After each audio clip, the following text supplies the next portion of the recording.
We end with a very important piece of information from Paul Frijters.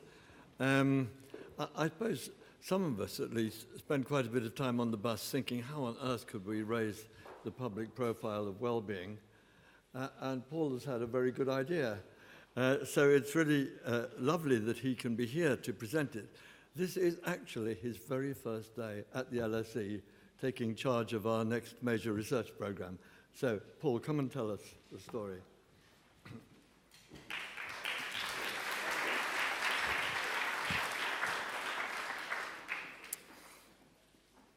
Let me start off by saying it's great to be here.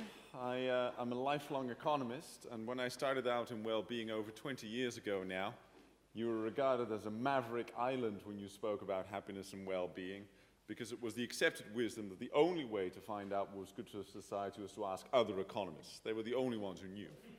But the notion that people would know what is good for them was just seen as totally idiotic and outrageous.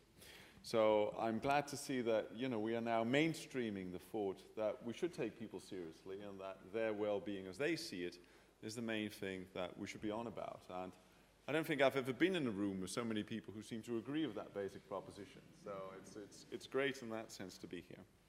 So yes, I sort of want to introduce the World Wellbeing Panel, to which quite a few of the people in the audience are a member. So the basic philosophy is the one that you've heard before, which is that major decision makers, and in my own mind, I'm not just thinking of governments, I'm also thinking of major corporations, families, communities, basically anybody who has some degree of discretionary power over their environment, that they should base their decision on the highest well-being of their population. Right? This is a normative statement, right, which is again a departure from how economists at least saw themselves. Very much empirically based on proxies for what individuals themselves think about their well-being. It's explorative in that we don't yet know, and we'll come for quite a few surprises.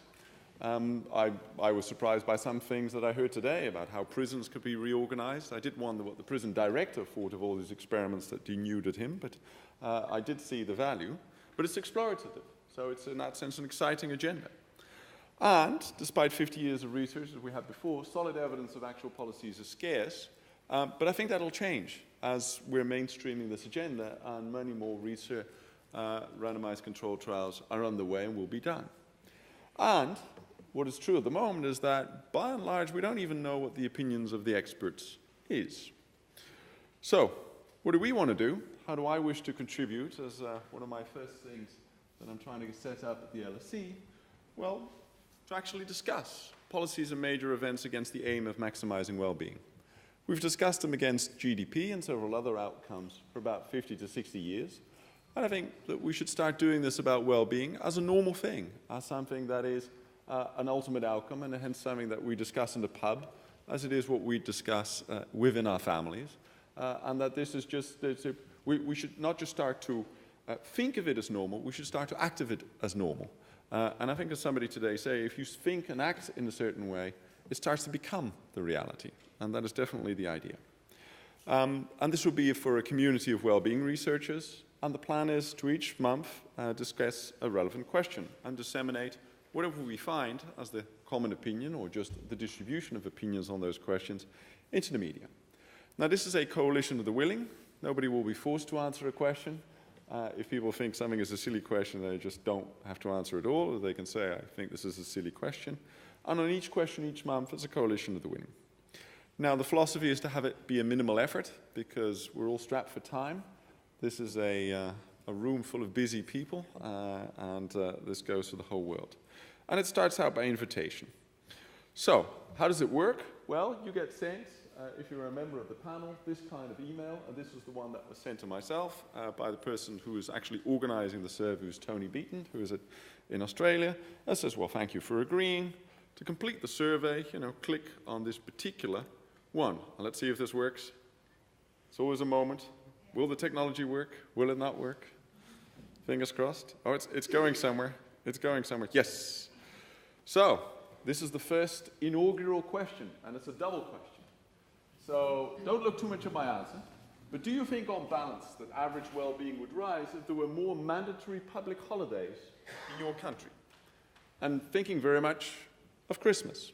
So we're in the Christmas season. Do you think that mandatory public holidays, which Christmas is, but one can also think of Easter, or one can in different countries think about other things, would that raise it or not? Now that's very much an empirical question. I'll take questions at the end. It is question one. Let me go. There's another coming. Oops, sorry. I want to go back. Oops. You may change. Next. What the survey is about. There we go. Let's hope. Yes. One or two. Do you think the population on average have high well-being during major festive periods like Christmas? That's the first one. And, well, you can see what I thought of that. And then you get to make comments on it. And here's the second one. Now, this is a more difficult one. This one is directly related to a potential policy question. So this is the second part of the inaugural question, which is, do you think on balance that average well-being would rise if there were more mandatory public holidays in your country? Now notice that this is a can-do policy.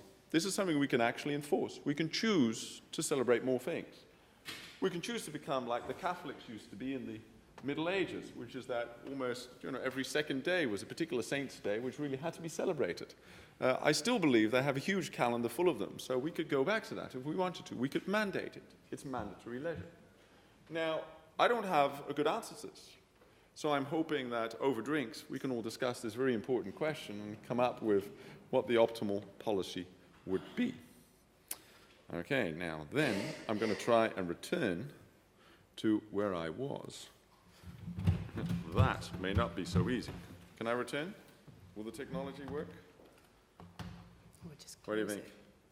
Oh, okay. So, who's on the panel? I've just showed you that. There's at the moment there are 40 panel members. We're probably going to increase that to 50 to 60 in the coming periods. So we're basically still assembling the panel, but we have 40 at the moment.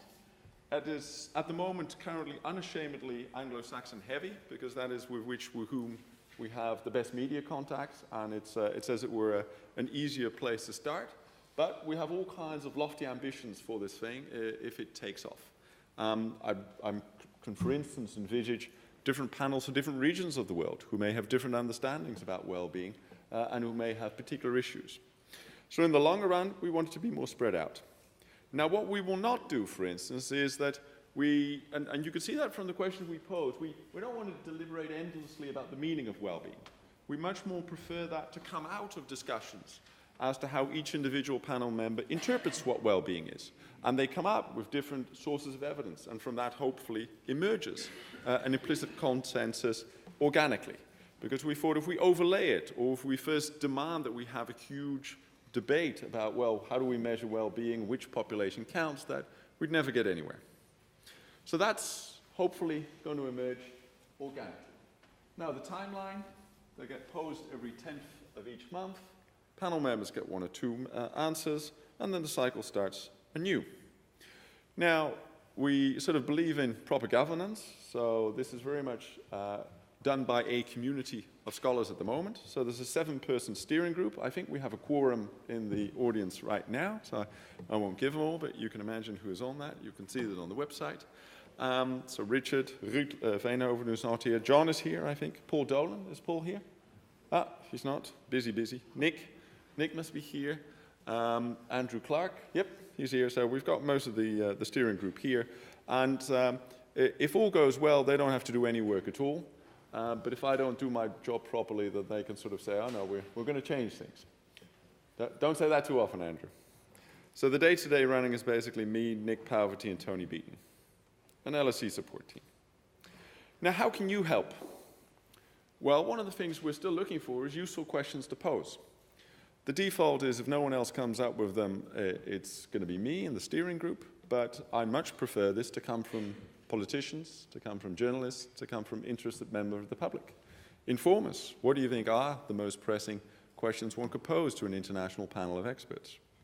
Disseminate results for your own region. So these will be on a website, and there are experts from various countries. So one of the things I'm encouraging several of the panel members is to write up things from their own local media, but this can also be done for particular areas anyway. Follow us, please do, and the tweets that we have. And I'm not particularly sort of proprietary about this. So I like this idea of discussing well-being as if it is the natural thing to discuss. So set up a panel for your own country or your own region. Or if you're particular about who's on a panel, make it of pure psychologists or philosophers or whatever flavor you have. But to basically have the idea that to discuss well-being as the ultimate outcome and policies in that light is a normal thing to do, or just for PhD students. Now, contacts, these are the two main ones. So there is an email address to which questions and remarks can be posed. And there is now a live, I think. Let's try. The internet reports can't be done at the moment. Okay, so we have a website and there is an email address. So please support us.